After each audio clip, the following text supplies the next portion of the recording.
Here's something that you can do, which is going to be a little bit of a difficulty for some of you, I believe. But when you come to give mishloach manot, we spoke about some of the mitzvahs that you've got to do for Purim. I don't know what you're familiar with, but you're familiar, you're not familiar, you are, yeah? Okay, right. I mean, if you're not, so tell me. But so one of the things you do with mishloach manot, you can find a friend and you can actually go partners in your mishloach manot. So if, for example, you feel that spending, 10 shekels is too much or something, you could find a friend and you could give, each of you could split the so the friend could give 9 shekels and you could give 1. That's definitely one. I mean, for some of you it's going to be an uphill struggle because you need a friend to be able to do it with. You knew that was coming. You do it with your dog? Not mine, no. But if you have one, no, I don't think so, actually. Now, there's an interesting machlokes in halacha about what the best way to give mishloach manot is. Again, mishloach manot of what is a package of food that you give to somebody. It's got to be comprised of two different foodstuffs ready to be eaten. So a raw steak and a potato, raw potato is not going to do it, even though it might be a nice idea. However, there's machlokes about what the best way to give mishloach manot is. Either you should give it directly, or you should use a shaliach, use somebody, an agent, to do it for you. So the evidence is like this: that whatever you do, it's going to be okay.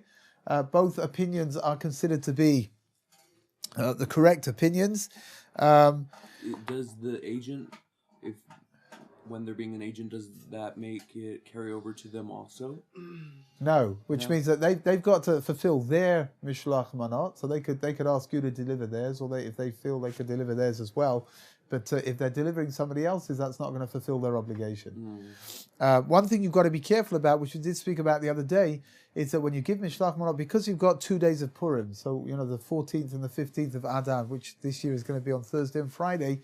If you're not in Jerusalem, then you've got to give mishloach manot on the day that it's your Purim. How many do you have to give? Just two different kinds of food to one person. How many people do you have to give mishloach manot to? One person. The minimum is one person to give 2 different kinds of food to one person, as opposed to the matanot levyonim, which was the charity, which was to give to 2 people. But I have a question on just the whole observance of Purim. If I'd be leaving on Wednesday to Tel Aviv, yeah, because I'm going to visit family. How does it work?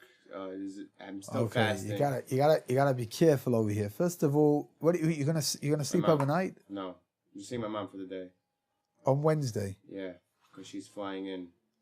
Oh yeah? Yeah. Oh, that's nice. You only just got here and she's coming to see you. Well, she's on a tour group, so it's... Oh, okay, good. So what do you want to do? You want to know and then you're coming back to Jerusalem? Yeah. On Wednesday? Day. Yeah. Right, okay, so... Well, like Wednesday night. Wednesday night. So once it gets dark, eat. Yeah. That's my advice to you. It's thoroughly recommended. But I don't observe... you don't have to... No, if you're not staying there, then you don't have to observe any of the mitzvot. And you can spend time with your mum, and you can come back when it's later on, and then you can keep Purim over here. For somebody who is going to be outside of Jerusalem, so then it becomes regular Purim. You're going to sleep overnight, then that's it. You've got all the mitzvahs of Purim are now going to be applicable to Wednesday night and Thursday. And if you are courageous enough, I was going to use a different word, but I've decided to use the word courageous. If you're courageous enough and you're going to come back to Jerusalem and sleep overnight in Jerusalem on Thursday night, so then you got to keep Purim again, which means you're going to end up having to keep Purim for 2 days with all of the mitzvahs involved, which means listening to the Megillah. You're going to listen to the Megillah 4 times. You'll have to give mishloach manot. You'll have to give matanas levyonim. You'll have to eat your suitor. You'll have to get drunk. all of the mitzvahs are going to be applicable for both of the days. Just the thing of where were we? I'm sorry. Just the thing. I'm sorry. I'm repeating it, but it really is important. In order to fulfill the mitzvah of mishloach manot, you've got to do it on the day that it's your Purim. Which means, for example, let's say you wanted to send mishloach manot to your mother, which is a very nice thing to do. But you're here in Jerusalem, right? You're going to keep Purim in Jerusalem, and she's going to be keeping Purim outside of Jerusalem. then you have not fulfilled, even though you've fulfilled the mitzvah of kibbud aim, that's for sure, you've honored your mother and you've made her happy, but you haven't fulfilled the mitzvah mishloach manot until you send mishloach manot on your Purim to somebody who's celebrating Purim as well, which is even more than that. You can't send mishloach manot to your mother on Friday, because for her it's not Purim. So when you send it? You should send it on Purim. So let's say over here, you're going to be keeping Purim over here in Jerusalem. So on Friday, at some point on Friday, probably Friday morning, you should, give out your mishloach manot to whoever you're going to give it to. Now, again, we spoke about this as well, but bless you. But I think these things are kind of important to do the mitzvahs the correct way. If you come to somebody's house and you want to deliver mishloach manot and there's nobody home right now, so if you leave it outside the door, you may not have fulfilled the mitzvah of mishloach manot, because if they don't come back, then you never gave them their mishloach manot on Purim. Right, so let's say they've left already, they've gone to eat their suitor by somebody else, and they're not going to come back till after it's dark already. Then that means that your mishloach manot are going to sit outside the door, and you haven't fulfilled the mitzvah, which means that what you need to do, regardless of who you're going to give mishloach manot to, make sure that you give to at least one person mishloach manot that you know that they've got them. That way you fulfill the mitzvah.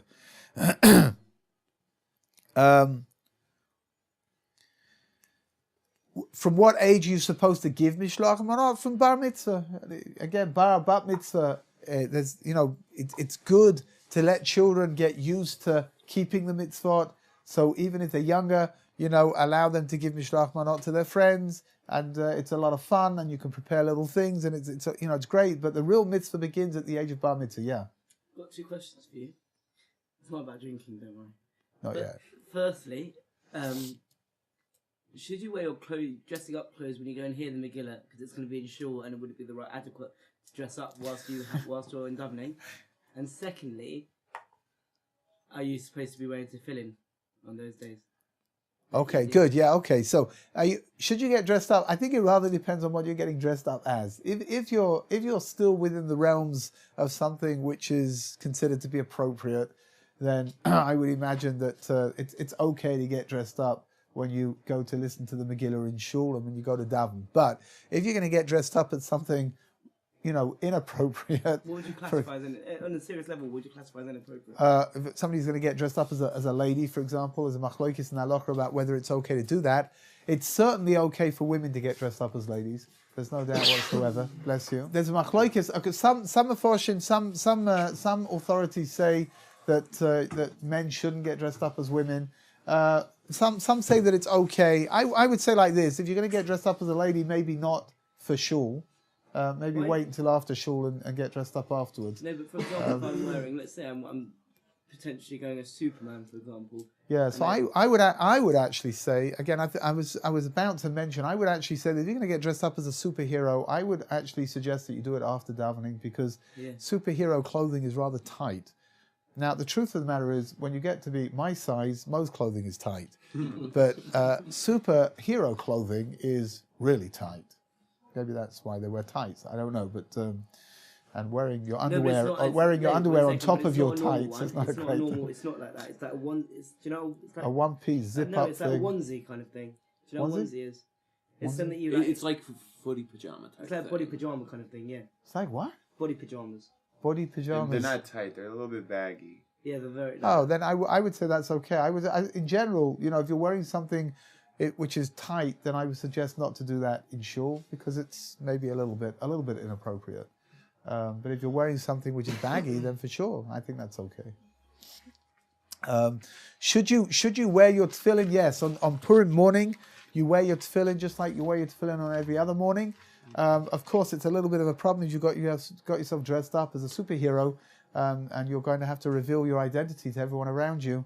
They're going to realize that you're Clark Kent or whatever it is, because you've put on your tefillin. But hey, what can you do? These are the sacrifices one makes in order to fulfill the mitzvahs in the best possible way. Got it. Okay. Interestingly enough, there's no bracha recited for matanot levyonim, for giving the charity on on Purim, and there's no bracha recited for giving mishlach manot, which are the food gifts that you give to people. The Kaf HaChaim explains that in general we don't make brachas over things which are dependent upon other people. What's called talui b'das acherim, which means like this: that in order to give charity, you need the other person to cooperate and take the charity from you. So at what point are you going to make the bracha? Which means if you make the bracha before you've given him the charity and then he turns away and walks away, then you've just made a bracha in vain because he hasn't taken the charity. If he takes the charity and then you make the bracha, but you've already done the action, right? So we don't make brachas over things which are dependent upon other people, and that would explain why we don't make a bracha over the Matanas Evyonim or the Mishlach Monos. But when the Shechianu is recited in the morning over the reciting of the Megillah, right? You should keep in mind that normally they make an announcement that when the Shechianu is made the bracha, that you keep in mind all the mitzvahs to do with Purim that you are doing only because it's Purim. So what have we got? Mishloach manot, matanot levyonim, and the Suda are all included inside of the Shechianu, which is going to be recited over the reading of the Megillah. Yeah. This is related to the thing that you were mentioning about the children doing the mitzvah. But if you don't personally put down your own money or whatever to buy either the food or the actual money, does the mitzvah become null and void? Like, if someone gives you like a basket and says, okay, this is the basket you can use to hand out for the mitzvah, does that invalidate it? No. Right, depends which. Right. If it's mishloach manot, right, which is giving out 2 foods to at least one person, that they don't have to be yours. Mm-hmm. Somebody gave you mishloach manot 2 minutes ago, and then you pass it on to somebody else, right? We spoke about the other day that you can have this thing that it sort of like it just comes around full circle and comes back to the person who originally gave it, I suppose. That's okay. That's not a problem. With matanot levyonim, which is giving charity, that's got to come from your money. Mm-hmm. Now, what does that mean, your money? If somebody gives you, let's just for argument's sake, somebody gives you $100 as an outright gift, right? You can use that money and you can give that away to charity. You can do what you want with it. Mm-hmm. But but you can't get. I'm trying to think of a scenario where how would we run into this? Where you're using money which is not your money. To fulfill the mitzvah of matanot levyonim, I guess if somebody gave you money to look after, somebody gave you money, somebody gave you $100 to look after for them, mm-hmm. but they did not tell you that you could use it in the interim, right? Which means that what you're planning is that you'll take the $100 and you'll use it now for Purim, and then you'll replace it when the person wants his $100 back. You'll replace it, but you can't do that because he never told you that you can use it, right? And that means that you're handing out money which is not yours. So you're not fulfilling the mitzvah of Matanas Evyonim. What happens if, say, somebody gives you the money and specifically gives you the money for you to do the mitzvah? So you're not... Yeah, no, that's okay. Okay. That's okay, because they're saying, here, take this money. I want you to have this money. It's yours, right? I think you probably have to say something along the lines, if you want to use it for Matanas Evyonim, then please feel free to do so. That would be great. I'm not sure... Once he's given you the money, that he can make a condition of where it needs to go. Okay. Right? Which means I'm not sure that he can say to you, here's $100, use it for Matanas Levyonim. Because either they're giving it to you as a gift or they're not. Mm-hmm. And again, if they're giving it to you as a gift with a condition, then that's not really a gift. Which means it's not really your money. You're running into the same problem again. Right. So then does that mean you have to announce that you're doing it specifically for Purim? So for example, if I were to give you for the Purim charity, I just hand you the money, would that fulfill it, or would I have to say I'm handing it specifically for Purim? I mean, the person needs to know, the person you're giving it to mm-hmm. needs to know that it's in order to fulfill the mitzvah of Purim. Mm-hmm. Now, again, if you're giving it to somebody who's going to give it out, like, giving it to a collector, like we spoke over here about Rav Samet, you can give your money to him and he'll give it out on Purim.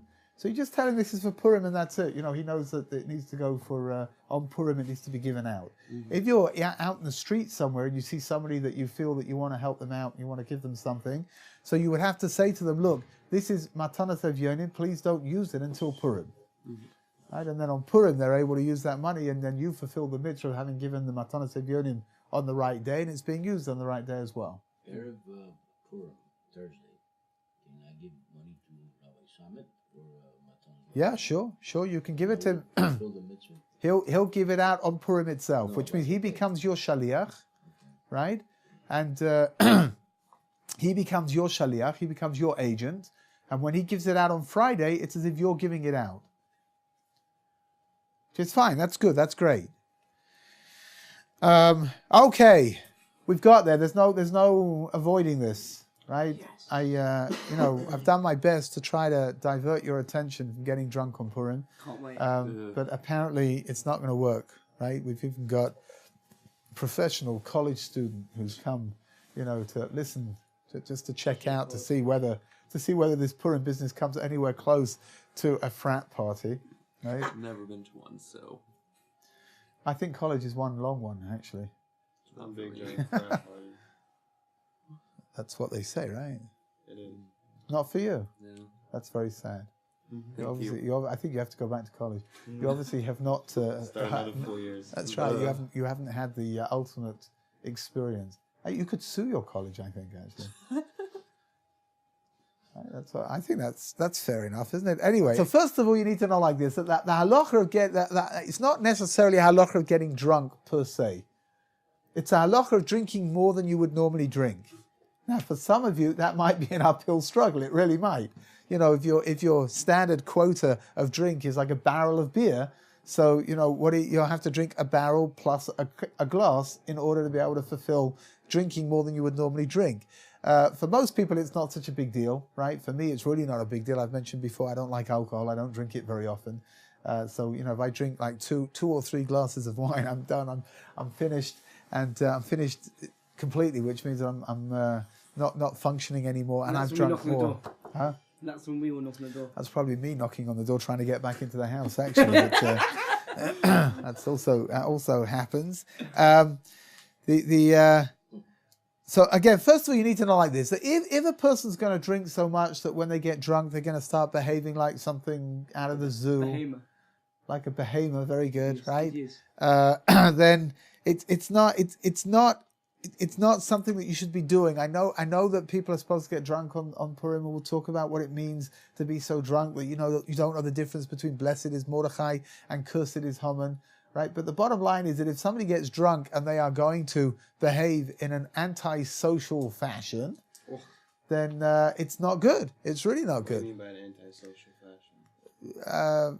Pushing little old ladies under buses, eating the schnitzel of the person sitting next to you, breaking things, just being generally, A nuisance. yeah. There's a very famous story about Rabbi Schiller, the Rosh Yeshiva Rabbi Schiller. He went to America, and when he was in America, he went to shul to have and they had it was someone's yahrzeit, so they had a few lechaims, and it was 8:30 in the morning. So the guy goes to him why are you drinking? And he said, because we don't drink mechaim, we drink lechaim. And we don't drink against life to run away from life. We drink to celebrate life. Yeah. Good. That's beautiful, absolutely beautiful, and that's why we drink at 8 o'clock in the morning. Yeah. But on Purim, why is there so much emphasis placed on getting drunk? Well, first of all, drinking, not getting drunk, but drinking, because the whole of the story of Purim revolved around the idea that Achashverosh made this enormous party, and there was free flowing alcohol over there. So whatever, that's why it's such a big deal. Again, the Meforshim explain like this: that at the beginning of the story of Purim, Achashverosh executes Vashti because he's drunk, right? And he's asking her to do things which are, completely unacceptable. And then Esther replaces Vashti, which means that inside of the story of Purim, alcohol is playing a pretty important place over here. According to Chazal, the parties that they weren't really tea parties that Esther organized and had Achashverosh and Haman come to. They were really, I guess, they were more like cocktail parties. And subsequently, we've got alcohol over there. And Achashverosh, if you take a look inside of the story of Purim, Achashverosh actually accuses Haman of being drunk. When Haman is so overwhelmed with fear that he falls onto Esther's bed, and Achashverosh comes back in from having been outside in the garden pacing around. He accuses Haman of being drunk. So what's the pshat? We take the drink and we drink more than we would normally drink in order to elevate, even that dimension should be elevated. There's something very beautiful in general about Judaism, the idea of being able to take anything and elevate it, turn the physical into something spiritual. There is nothing that represents the physicality more than alcohol. You know, the way that the physical world tends to control us as opposed to us controlling the physical world. And you would have thought that if anything, Jews should stay away from alcohol altogether because it's something which is reasonably destructive. And yet, what do we have alcohol with everything, right? We have alcohol, you know, we make kiddush. So on whenever there's Yom Tov or there's Shabbos or if there's a bris, there's always a bracha made over wine. In a chuppah, there's a bracha made over wine at a wedding. There's a bracha made over wine at the end of Shabbat and at the end of Yom Tov as well. What's the idea? The idea is simply that we're elevating even something as physical as that is being elevated into a state of Kedusha. So on Purim, what do? The very thing which led to the story of Purim and the very thing which led to the downfall of Vashti and the downfall of Haman is what we're going to take, and we're going to use that to elevate it, to underline that the nace, the miracle, is coming through the physical. The idea over here is very simple. First of all, a practical dimension. When it comes to drinking, you should be drinking wine. Right? The halacha is that a person should drink more wine than they normally drink, which means that somebody it's not an Indian of downing a bottle of vodka or a bottle of tequila, and that's going to take care of the Indian of getting drunk on Purim, but rather a person's supposed to be drinking more wine than they would normally drink. Again, that doesn't mean that you can't drink other things as well, but to fulfill the mitzvah, you've got to be concerned about how much wine you're drinking. Right, so the truth is, I imagine most people sitting over here, even if you drink, even if you enjoy drinking, you probably don't drink very much wine. You're probably drinking other things instead. And if that's the case, then fulfilling the mitzvah, drinking more wine than you would normally drink on Purim, may not be such a big deal. Given that you're developing this whole relativistic thing in relation to how much you normally drink versus how much you should drink on Purim, how exactly are we defining the variable of what you normally drink? So is it how much I normally drink on a Thursday, how much I normally drink on average over the course of the year, or anything specific like that? So how long would you say that you've had this little problem? No, I was just curious because, obviously... No, but obviously, Thursday is obviously a big day by you, by the sounds of things. I thought that Thursday was Purim. That's what. No, I just said the amount that you drink on Thursdays. We're all entitled to our our weaknesses. We're not judging. Nobody's judging over here. The fact that you have alcohol dependency is not something that anyone here would dare judge. I mean, we all appreciate the fact that you're weak. I've been clean for a year. No, not here in the yeshiva because there's no hot water. But do you want to hear a fascinating thing? I once asked Rav Avram Twersky, who is the one of the foremost experts in addictions. He actually comes from a very, very, very meyuchastika background. He comes from Chernobyl. He comes from a very Rebbe family. He's actually the son of a Rebbe. His brothers are Rebbes. He was supposed to be a Rebbe as well, Hasidic Rebbe, and he decided that he was fascinated by the concept of how the human mind works, and he went and he studied to become a doctor, and he became a psychiatrist, and he's got a internationally renowned center called the Gateway Center, which is for all kinds of dependencies. And I once asked him why it is in Alcoholics Anonymous meetings, right? Alex just triggered off a memory. It's like, my name is Bob, and I haven't had a drink for the last 3 years and 3 months and 3 days. and hi, my name is Frank, and I haven't had a drink for the last 1 year and 2 weeks and 6 days, and about my name is Henry. I haven't had a drink for about 2 minutes. So I once asked him why do they do that? I mean, first of all, I don't want you to ask how it is that I know these things, but How do you know these things? no, I don't want you to ask that question. But I asked him why is that? So he said something absolutely fascinating. He said that you can never get rid of an addiction; you can only control them.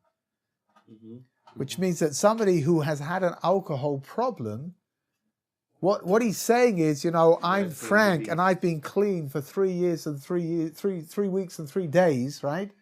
But what he's saying is that if I have a drink today, then I'm just going to go straight back to where I was before I started dealing with the issue, which is I think is the most incredible, the most incredible little insight into the power of addictions, and what addictions really mean. And on the other hand, why did God create addictions? Rebbetzin Feinstein, there was one of the greatest rabbis from the previous generation, Rav Moshe Feinstein, who was recognized as being the halachic authority of the entire Orthodox Jewish world. He died about 20 years ago. I'm sorry. He died about more than that. He died about 30 years, just under 30 years ago. But Rebbetzin Feinstein said about her husband that he was like an alcoholic, but his addiction was for Torah. The same way that the alcoholic has got bottles hidden away all over the place that he shouldn't have to go too far from room to room. He had sforim, he had books all over the place, and that he was just drawn towards learning Torah. So we can definitely, you can be addicted to something good, that's for sure. For example, you could be addicted to supporting your favorite rabbi. I mean, that's great. Really, that's absolutely great. You can be addicted. I love Rabbi. You can be addicted to learning Torah. That's also good. Being addicted to things in the physical world is not normally a great thing. Not a great idea. Right? But you know my favorite rabbis.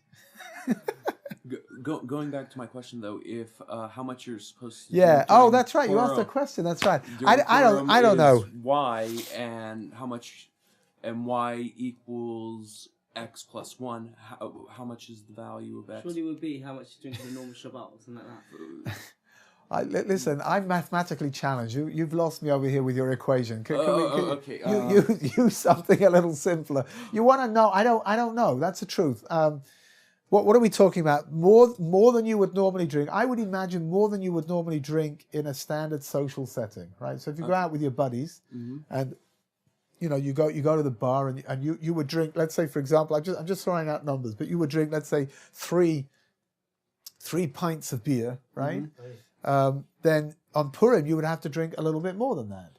And since you said that it's exactly related to wine, do we have to convert the no, you don't have to drink wine? 3 pints of wine. No. Oh, okay. No, you have to drink more wine than you would normally drink. Oh, okay. Right? So that means that, let's say you go out with your buddies and you would drink, you would have no problem drinking lots of beer, right? But you wouldn't order a glass of wine, right? Because that's that's not where you get your kicks from. Hold on a second. So you would have to drink more wine. So let's say here, like Alex said. So maybe on Shabbos, maybe that's perhaps the only day in the week that you would drink wine. So how much wine do you drink on a Shabbos? A glass, maybe. So drink 2 glasses of wine. Okay. Right. Grape juice is the same. Right. Grape juice is halachically acceptable for absolutely everything in the Jewish year except for Purim. Which means that if you want to make kiddush over grape juice, you can make kiddush over grape juice. If you want to make a Brit using grape juice, you can use grape juice. You want to make havdalah using grape juice, you can use grape juice. You cannot get drunk on grape juice unless you're a diabetic. That I wouldn't recommend that, to be honest. But in that case, does the grape juice nullify the need for the second glass of wine, or it doesn't? It's not going to help you at all. the grape juice on Purim. No. I know, but I'm saying if you usually use if you grape, usually here, no, I don't. That's it. You know, it's not going to be used as your measuring rod. Oh, okay. Because it's not. That's not considered to be the wine that we're talking about on Purim. Mm-hmm. So I normally make kiddush over grape juice because I don't like I said I don't really care for alcohol very much. The only kind of alcohol that I normally drink is like fizzy, like Bartanura, like bubbly, which has got like 5% alcohol. Which it doesn't matter how much you drink on Purim, you are not going to be able to get drunk on that stuff. Yeah. To fulfill the mitzvah in its entirety, right? You've got to drink enough. In a minute, I'm going to clarify this, but you need to drink enough that you cannot make a differentiation between the concept of Oror Haman, which means cursed is Haman, and Baruch Mordechai, which means blessed is Mordechai. Now, I hope everybody here realizes just how extreme of a sentence that is. Yeah, because how many? Because it doesn't matter, for somebody who gets drunk, if you're Jewish and you're familiar with the story of Purim, the idea of not knowing who's who is pretty, that's pretty wild, right? What kind of level are we talking about over here? So first of all, you should know that the idea behind the concept is something very deep, which means ultimately everything is being done because God ordains that it be done, which means that the cursedness of Haman and the blessedness of Mordechai are all coming from Hashem. It's all coming from God, which means that it's all one. It's all coming from one source, which means the idea of Purim, of everything turning around back to front and upside down and inside out, is to give us a greater insight into understanding that God runs the world, right? However, what do you do? Again, if most people, to get that kind of drunk, that's, I don't know, you don't want to be, you'll end up having your stomach pumped again, right? It's not, I don't think it's something that you really want to do. I really don't. So what can one do? The simplest way to deal with the problem is to have a little nap at some point on Purim. Drink more than you would normally drink. So if you're like me, 3 glasses of wine and you've drunk more than you would normally drink, and then take a little nap on Purim itself. Whilst you're sleeping, you don't know the difference between Baruch Mordechai and Oror Haman, between the two concepts of blessed is Mordechai and cursed is Haman, and that way you fulfill the mitzvah in its entirety. I have a question. Yeah. Do you have to drink? Do you have to drink? Yeah, you could just go to sleep, like you said. You could just go to sleep, that's true. Again, but there are 2 dimensions over here. One of them is drinking more than you would normally drink. Now, if you find drinking alcohol to be repulsive, then I don't think you have any obligation to drink. But if you're like most people, alcohol's okay. It's just, so then you should drink a little bit more than usual and have a nap, and then you've done everything the way that you're supposed to do it. Wouldn't your subconscious, though, still know that yeah. If you dream during the nap, it would... Yeah, I think so. But I think over here we're really talking in very practical terms over here. Do you have the nap in the middle of the suitor? No. You could do that if you conk out. You could do that, but you can have a nap at any point during Purim. You could take a nap, and then you won't know the difference between. So it could be in the morning, it could be in the afternoon, it could be during the suitor, after the suitor. Surely it can be when you Purim runs from Thursday and Friday till Friday. Yeah, it's got to be during the day. I was going to say the night sleep on Thursday. I know where you were going. It's got to be during the day. What happens if you're unable to do that? Like you try and you just can't. False. Take a nap. So what do you do? Even if it's for 2 minutes. Keep drinking. keep drinking. Don't drink to the point you throw up. Yeah, the problem is, of course, we all know that that's a very fine line between having drunk enough and having drunk too much. The difference is only normally half a cup of whatever you're drinking, right? So, Excuse me. bless you. Also, water is important. Pardon? Water is important to not throw up. Stay hydrated. Yeah. Oh, really? Okay. Yeah. I don't know enough about it. So if you want any practical pointers over here, somebody once told me, I don't know if this is true, but somebody once told me that if you drink a cup of milk before you start drinking alcohol, that it settles your stomach. I don't know if that's true or not. Like it coats the stomach and it settles it. And it means that the alcohol doesn't reacts with the acidity because milk is a base and alcohol is an acid. Yeah. Why am I not surprised to hear that you know that? engineer. I don't know. An engineer? Used to be, but I decided math was too. You know that famous joke, huh? Like the fellow's is lost. He's in a hot air balloon and he's lost. Mm-hmm.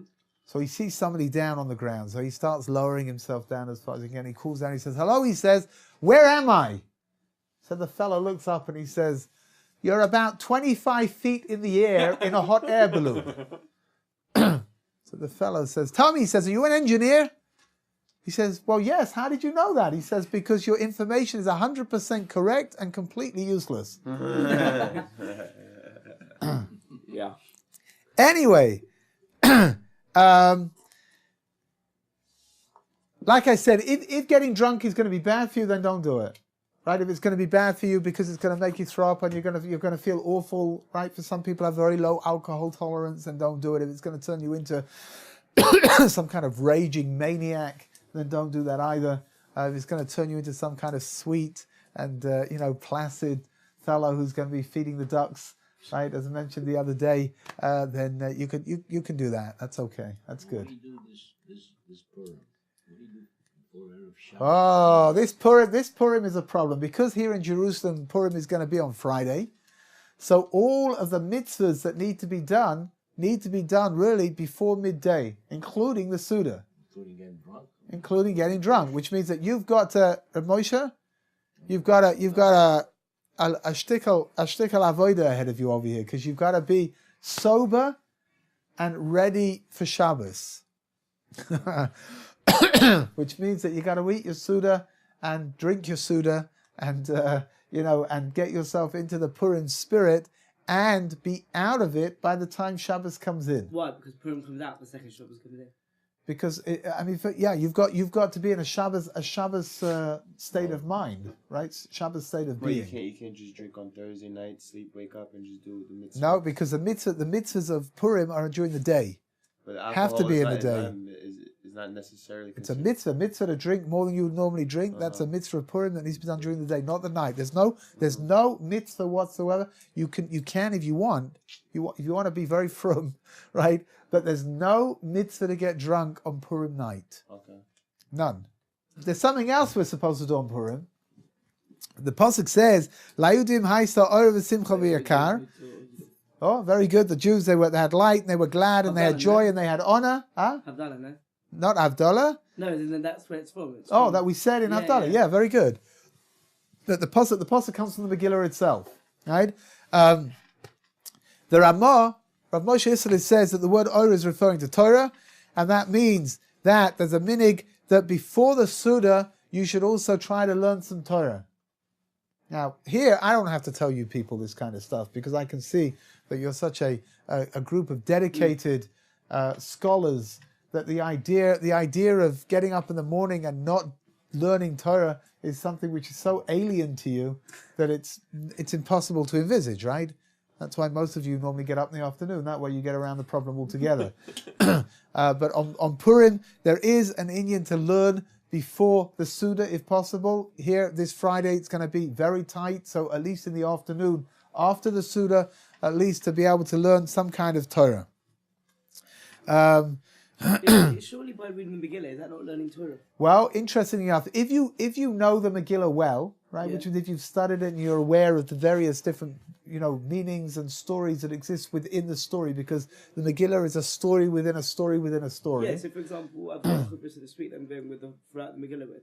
Yeah, so if you've got that would possibly count, so long as you're not distracting yourself, right? Well, as the Megillah is being read, and you're I remember that was really neat what we learned over there. By the time you've worked that one out, he's already moved on a few verses, and now you haven't heard all of the Megillah, which is you really got to be concentrating on the Megillah reading itself. The mitzvah doing the Megillah is exactly the same as the shofar, in the sense that you've got to hear. Yeah, you shouldn't take your mind off of it, right? Same with the shofar, you need to be listening to the sounds of the shofar. Is there a minimum of Torah learning then? So, for example, like, can I just read like one line of Maimonides? I think so. Okay. Yeah. Stick with me, I'll arrange things for you. Whatever you want. We're very pluralistic over here, really. Okay. Food. Huh? You can't have something without food, right? There is a custom to eat slightly more on Purim night than you would eat normally. Aha, so there are mitzvahs during Purim night. Yeah, for sure. You also have to listen to the Megillah. I mean, Stop getting smart over here. You know perfectly well you got to listen to the Megillah as well, right? When you say Purim night, you're talking about Thursday. I'm talking about Thursday night Oh, right no. now. There is a custom to eat more, to make a slightly larger meal on the night of Purim than you would normally have. In that case, is that also against like Shabbat levels? Because that would be absurd. No. Oh, Just whatever you would okay. normally eat on a regular night. Just make something So a three little bit crackers. more than that. How about the Suda during the day? Sure. Hold on, we'll get Suda in a minute, right? But there is a minhag to eat more than you would normally eat at night. However, the ikka, the essence of the mitzvah of eating a Suda on Purim is during the day. You've got to eat a Suda during the day. What does it mean to eat a Suda? That means you've got to wash your hands and you have to make hamoitzi, right? To eat bread and to preferably eat something meaty. And you should be wearing festive clothing, which means again Yom Tov clothing. Some people again you should light candles at the Suda. There should be candles lit over there because it's called a Su'udat mitzvah. Right? So It's a that's mitzvah. again when you should be dressed up for. Yeah. Yeah. Now, under normal circumstances, which is not this year, the best time to begin the Suda is after Mincha, in the afternoon. Right? But here, this year, it's not possible, so we're going to all eat the Suda before Mincha, and after, you're going to have to get yourself ready to be able to daven Mincha somehow or other. Can you down Mincha before? Yeah, I'm just on before.